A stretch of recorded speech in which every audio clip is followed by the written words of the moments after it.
Hello, my name is Hina. I am a student of English literature, and this is my story. I want to tell you about my life in London and my fantastic teacher. You can read my story and learn English with me. It is a beautiful summer's day, and I am travelling on a train. Two women are sitting opposite me, speaking English. I don't understand much because I am studying English as a beginner and don't know many words. I decided to speak to the women and said a few words in basic English. They understood what I wanted to say, which made me happy. I told them I wanted to learn English. The women told me they were from England and were returning home from conference. Our conversation lasted 10 minutes. When the train reached my station, I said goodbye. The women gave me their address and phone number, inviting me to visit them in England. After that meeting, I started working on my English every day. I translated texts and watched English films. In 6 months, my English improved significantly, but I wanted to learn more. I travelled to London to study English. When I arrived, I joined a school. My first lesson was on Monday, where I met my teacher and classmates. My teacher was a young, kind, and humble woman. During the lesson, she asked us about our general knowledge of the language. She explained that her teaching method was simple and effective. We wouldn't need to study textbooks that would focus on using English in our daily lives. This method worked well for me because I didn't like studying from textbooks, as they often confused me. My teacher explained that language is a tool for communication, helping us express ideas and thoughts. She emphasized that the best way to learn a language is to use it actively. Many students study grammar rules and try to memorize vocabulary but don't practice speaking. This approach is ineffective. Instead, our teacher encouraged us to practice using English every day to learn vocabulary and grammar naturally.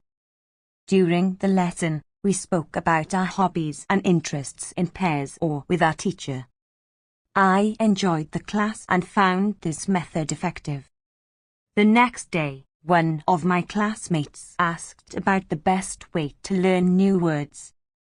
Our teacher explained that reading is statistically the most effective way to learn vocabulary. Reading for at least 30 minutes daily helps learners discover new words twice as fast as those who don't read. She advised choosing texts that are both interesting and appropriate for our language level. When encountering unfamiliar words while reading, she suggested using a dictionary to understand their meanings. This approach helps lock the words in your memory, so you remember them whenever you see them again.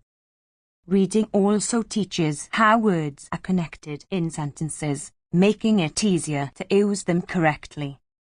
After school, I went to a job centre to find work. The lady at the centre suggested I work as a waitress in a cafe tilde copyright, as it would give me more opportunities to practice English.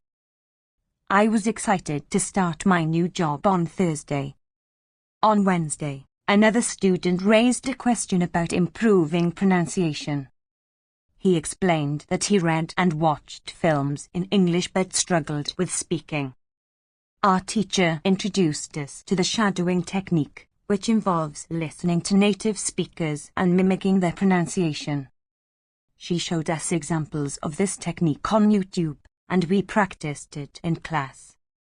The teacher explained that shadowing is also useful for preparing presentations. Practicing for about 10 minutes before a presentation can significantly improve pronunciation.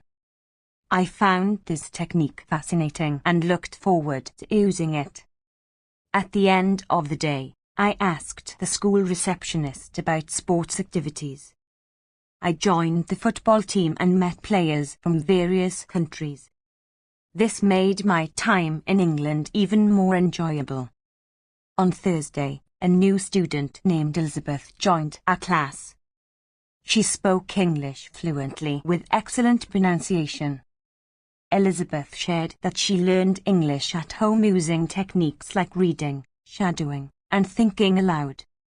She explained that thinking aloud involves saying your thoughts in English instead of your native language.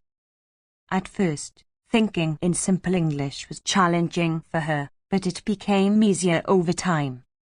This technique allowed her to have conversations without translating from Italian to English. Her progress inspired me to try thinking aloud as well. Our teacher emphasized the importance of consistent practice. She advised us